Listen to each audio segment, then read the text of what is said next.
بسم اللہ الرحمن الرحیم۔ میں نے ایک ویڈیو دیکھی جس میں ایک بچے سے پوچھا جا رہا ہے کہ آپ نے یہ کام کیوں کیا، تو بچے نے آگے سے جو جواب دیا ہے اس میں ماں کا تذکرہ کیا ہے۔ تو پہلے آپ اس کی بات سنیں، پھر مزید بات کرتے ہیں۔ السلام علیکم بیٹا، وعلیکم السلام۔ کیسے ہیں آپ؟ ٹھیک ہیں؟ آپ کا کیا نام ہے؟ بابر نام ہے بابر نام ہے؟ جی اچھا ماشاء اللہ، ادھر مظفر آباد کے رہنے والے ہو؟ جی اچھا بیٹا، اچھا یار یہ میں 2-3 دن سے دیکھ رہا ہوں آپ ڈیلی آتے ہو اور اس ہمارے چندے والے باکس میں آپ پیسے ڈال کے جاتے ہو، تو آج ہم نے اسپیشل آپ کو بلایا ہے۔ تو یہ آپ کس وجہ سے اس میں ڈالتے ہو؟ کیوں ڈالتے ہو یہ پیسے؟ یہ ترکی میں جو زلزلہ ہے، یہ لوگ بے روزگار ہیں۔ جب ہم پہ بھی 2005 میں مظفر آباد زلزلہ آیا تھا، میری مما نے بتایا تھا، ان نے ہماری مدد کی تھی۔ یہ ہمارا حق بنتا ہے ہم بھی ان کی مدد کریں۔ اچھا بیٹا، آپ کام کیا کرتے ہو؟ میں مزدوری کرتا ہوں، اچھا، کیا مزدوری کرتے ہو؟ ٹیشو پیپر بیچتا ہوں۔ اچھا، ٹیشو پیپر بیچتے ہو؟ اچھا ماشاء اللہ، تو بڑی بات ہے یار۔ تو یہ آپ جو ہے نا اپنے ذاتی جو پیسے بچتے ہیں اس میں سے یہ پیسے اس میں ڈالتے ہو؟ جی انکل۔ بہت اچھا بیٹا، ماشاء اللہ ماشاء اللہ، آپ کو مبارک ہے یار، آپ بہت بڑی بات کی ہے آپ نے۔ تو کتنی عمر ہے آپ کی؟ 14 سال۔ پڑھتے ہو؟ جی پڑھتے بھی ہو؟ جی اچھا، شام کے ٹائم پہ یہ کام کرتے ہو؟ جی انکل۔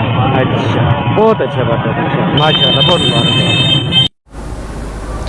تو آپ نے اس کی بات سنی، اس سے یہ بات ثابت ہوتی ہے کہ بچے کی تربیت میں اہم کردار جو ہے وہ والدین ہے، اور اس میں خاص طور پر والدہ کا کردار ہوتا ہے۔ آپ دنیا میں جتنے بڑے شخصیات گزرے ہیں، جو دین کے اعتبار سے امام گزرے ہیں اور بڑے لوگ گزرے ہیں، تو ان میں جو کردار تھا وہ والدہ کا تھا۔